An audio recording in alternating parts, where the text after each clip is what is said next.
آج شادی کے بعد پہلی صبح تھی۔ یہ چہرے پر بے چینی لیے بیٹھی بالکل جلی لگ رہی تھی۔ وہ جا چکا تھا، اتنی کوفت اسے کبھی نہیں ہوئی تھی۔ وہ نماز وقت پر پڑھنے کی عادی تھی اور آج ہی آنکھیں کھل ہی نہیں رہی تھی۔ کیا سوچ رہے ہوں گے ارسلان میرے بارے میں؟ شرمندگی ہی شرمندگی تھی۔ وہ وضو کر چکی تھی اور جائے نماز پر کھڑی ہوئی تو اس کو ارسلان کا خیال آنے لگا۔ وہ خیال کو رد کر کے پھر سے نیت باندھنے والی تھی، اس کو پیچھے سے ارسلان کی آواز سنائی دی، فریحہ۔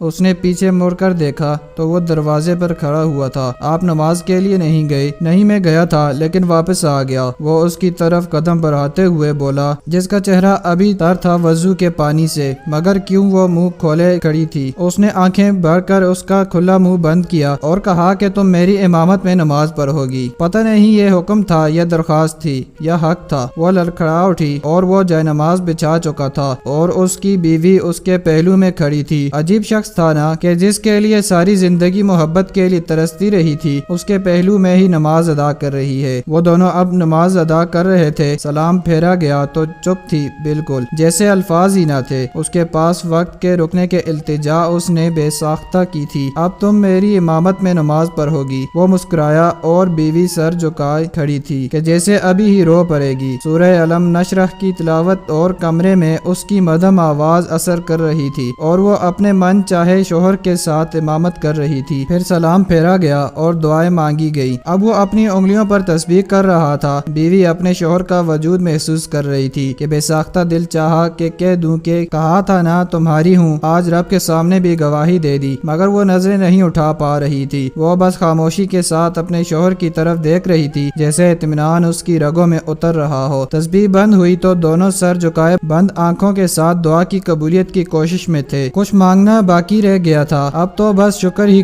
شکر تھا۔ وہ پورا اس کی طرف مڑا تھا جو اس کے انتظار میں بیٹھی تھی۔ اس کا دوپٹہ مزید نیچے آ کر اس کی پیشانی کو چھپا گیا تھا، نظریں جیسے اٹھنے سے انکاری تھی۔ وہ اس کے ہاتھ اپنے ہاتھوں میں لیے ایک آیت پڑھ رہا تھا کہ گویا کہہ رہا تھا کہ تمہارا ہونے کے بعد مجھ پر رب کی رحمتیں مکمل ہو گئی۔ اس کا ہاتھ اپنے ہاتھوں میں لیے بہت آہستگی سے سہلا رہا تھا، جیسے مان دے رہا ہو۔ وہ سورہ رحمان کی تلاوت سنتے اس کی گود میں سر رکھ چکی تھی اور آنکھیں موند لی۔ وہ شخص کیا تھا وہ کبھی جان ہی نہیں پائی۔ اتنے سال اس کے لیے تڑپتی رہی، کبھی نظر اٹھا کر نہ دیکھا، اور آج اس کو رب کے سامنے لیے بیٹھا تھا۔ کیا اس سے بہتر بھی کوئی اظہار ہو سکتا تھا؟ محبت تو محبت ہوتی ہے، کسی وحی کی طرح دلوں پر اترتی ہے۔ کیا پتہ کب اور کہاں ازل ہو جائے اور پہلے محبت پر آخری محبت کی مہر لگ جائے، اور کب کس فریحہ کو کسی ارسلان کا کر دیا جائے۔